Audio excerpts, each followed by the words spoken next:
พอดีไปดูแต่ละท่านเคยเห็นไหมฮะรายการที่เขาแบบมากินกันแล้วเสียงมันดังจ๊อบแจ๊บจ๊อบแจ๊บประมาณนี้ฮะ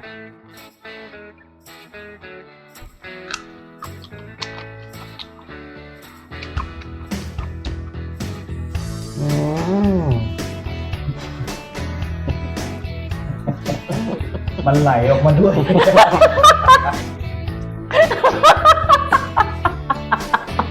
มึงขี้ขนาดนั้นเลยเหรอใครวะ ไอ้กูดีเหรอพอเขาจะถ่ายก็รันเกียด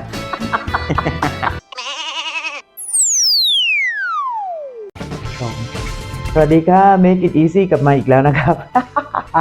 วันนี้จะทำอะไรดีเนาะหายไปนานเหมือนกันนะฮะพอดีมีเรื่องวุ่นวายเกิดทางบ้านนิดหนึ่งครับแต่ว่าเป็นเรื่องที่ปัญหาทุกอย่างแก้ไขได้ครับนะถึงแม้ว่ามันจะยากแต่ก็ผ่านไปได้ครับช่วงเวลาที่เรานั่งคิดอยู่เนี่ยฮะว่าจะนำเสนอเมนูอะไรเกิดอยากกินขนมจีนขึ้นมาซะงั้นพอดีไปดูแต่ละท่านเคยเห็นไหมฮะรายการที่เขาแบบมากินกันแล้วเสียงมันดังจ๊อบแจ๊บจ๊อบแจ๊บประมาณนี้ฮะเนี่ยประมาณนี้เราก็เลยคิดว่าเอ้ย อยากจะมีบรรยากาศแบบนั้นบ้างนะครับแต่ว่าเราก็ไม่มีอะไรมากมายเลยฮะที่เหลืออยู่เนี่ยฮะมันก็จะมีแค่นี้เท่าที่เห็นเนี่ยครับแล้วถ้าเราไม่มีเขาเรียกอะไรนะไม่มีน้ำยาไม่มีอะไรเลยไม่มีปลาไม่มีอะไรทั้งสิ้นเลยครับเราจะทำยังไงเนาะกับซอสที่เรามีอยู่วันนี้จะลองดูนะไม่เคยทำแต่เห็นเขากินแล้วมันน่าอร่อยมากเลยฮะไปลองลุยดูดิ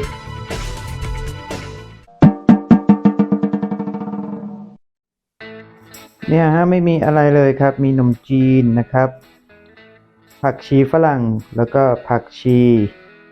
ที่เราทานกันทั่วไปนี่แหละฮะมีแตงกวาอยู่นิดหน่อยนะครับมีถั่วงอกพริกสดแล้วก็ส่วนผสมของเราก็มีปลาร้าครับแน่นอนแล้วก็น้ำจิ้มแจ่วมาลองดูสิเขากินกันสนุกสนานอร่อยเหาะเราจะลองดูเราก็จะหั่นผักไว้ก่อนเลยนะเส้นขนมจีนอยู่ในนี้อยู่แล้วทำเหมือนตำถาดไปเลยแล้วกันเนาะ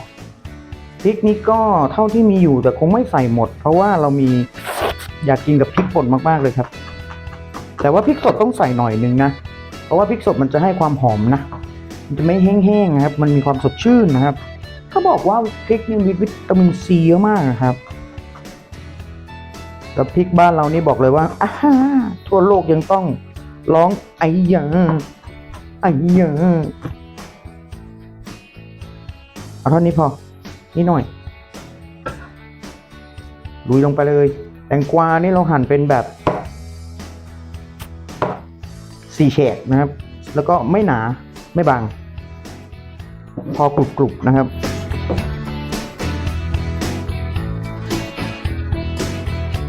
ก็เป็นแบบเมนูผักล้วนเลยนี่เรามีแคบหมูอยู่นะได้เลย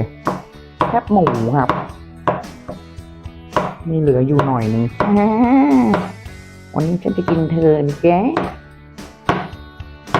วันนี้ฉันจะกินแคบหมูมีถั่วงอกนิดหน่อยเนี่ยเหมาะมากๆนะถั่วงอกกับขนมจีนน้ำยาอะไรเงี้ยแต่เราไม่มีเพราะฉะนั้นเราจะทำแบบเหมือนที่เราเห็นคนอีสานเขาทานกันนะเรามีความรู้สึกแบบเฮ้ยเดี๋ยวนะมันน่าอร่อยอ่ะทำไมเขาดูกินง่ายจังเลยแต่ว่าถ้าจะดิบๆเลยก็ไม่ไหวครับปลาร้าเนี่ยขอเป็นแบบจริงน้องพรเขาก็ทำพาสเจอไรซ์มาแล้วนะฮะเราอยากให้ได้น้ำอุ่นๆเหมือนน้ำยาด้วยไงพูดแล้วก็เริ่มน้ำลายไหลแล้วนะฮะเมนูสุกุญญาเนี่ยบอกเลยว่าง่ายสมชื่อmake it easy ไม่หวือหวาแต่ว่า มันน่าอร่อยทีนี้เดี๋ยวก็ผักเตรียมเรียบร้อยใส่ถาดเดี๋ยวเราจะไปทำน้ำราดกันเลยดีฝ่าไป let's go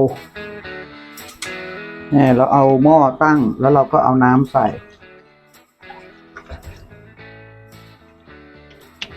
สักนิดหน่อยครับประมาณ200 ซีซีประมาณนี้งั้นเราก็ใส่น้ำปลาครับ 1 ช้อนโต๊ะ 2 ช้อนโต๊ะ โอ้โห ได้ความเค็มนะครับ เค็มแน่นอนมีความเค็ม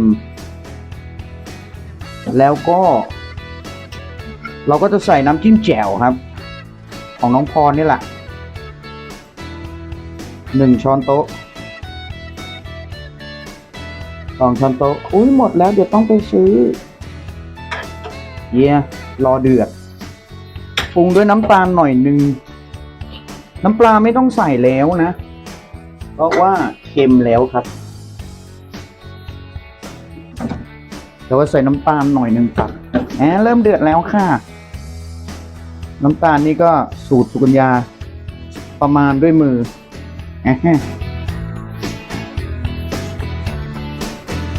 2 หยิบเจ้มจนเลยอ่ะอุ้ยหอมได้อยู่มีเปรี้ยวติดลิ้นหน่อยๆนะฮะแป๊บเดียวเลยเสร็จจบเรียบร้อยมามะลองดูสิคะ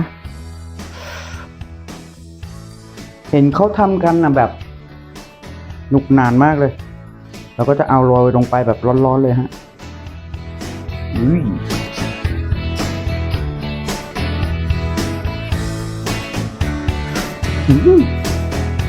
เครื่องเคียงหน่อยสิ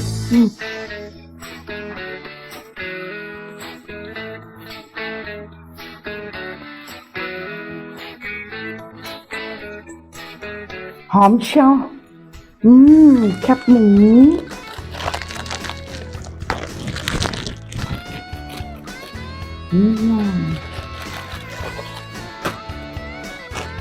คุณจะได้ยินเสียงดังแบบที่เคยดูกันเปล่าเนาะโอ้ยทุกคนไม่นี่กันน่าอร่อยวะง่ายแค่นี้เองเหรอเนี่ย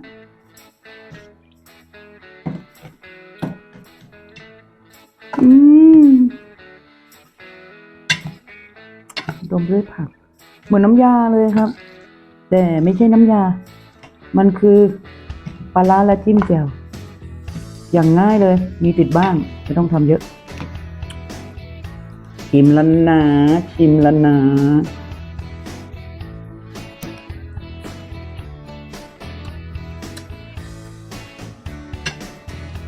เฮ้ยคุณต้องเป็นรองแล้ว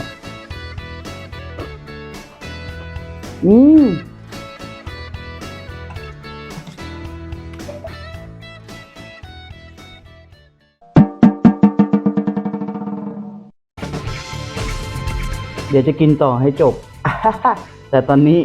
ไม่อยากให้คุณเสียเวลาก็จะมาบอกว่า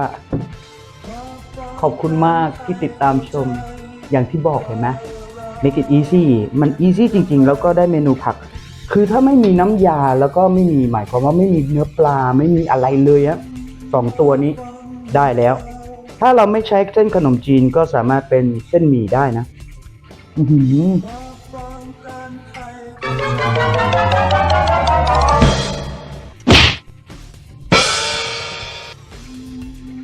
ได้โปรดเถอะลองดูหน่อยโคตรง่ายแต่ให้มันร้อนๆหน่อยนะฮะเพราะว่าผักจะได้มีการลวกด้วยเดี๋ยวจะไปนั่งกินให้สาใจวันนี้ขอบคุณมากเลยที่ติดตามชมนะบอกไว้แล้วว่าสินค้าของน้องพรนะครับมีเก็บไว้นะครับได้ประโยชน์เลยแบบยาวนานคุณไม่ต้องออกจากบ้านไปซื้ออะไรเยอะแยะสามารถสร้างสรรค์เมนูอร่อยๆได้ลิงก์อยู่ข้างล่างครับติดตามนะครับวันนี้เดี๋ยวจะให้ดูเรื่องเกี่ยวกับวิตามินซีในผักยังไม่รู้จะเป็นผักอะไรเดี๋ยวไปหามาให้นะครับ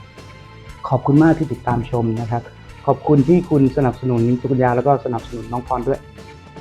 อะไรก็ตามนะครับถ้าเราสามารถทำเองได้สะอาดปลอดภัยขอพระเจ้าอวยพรทุกท่านครับจะไปกินต่อแล้วนะมันอร่อย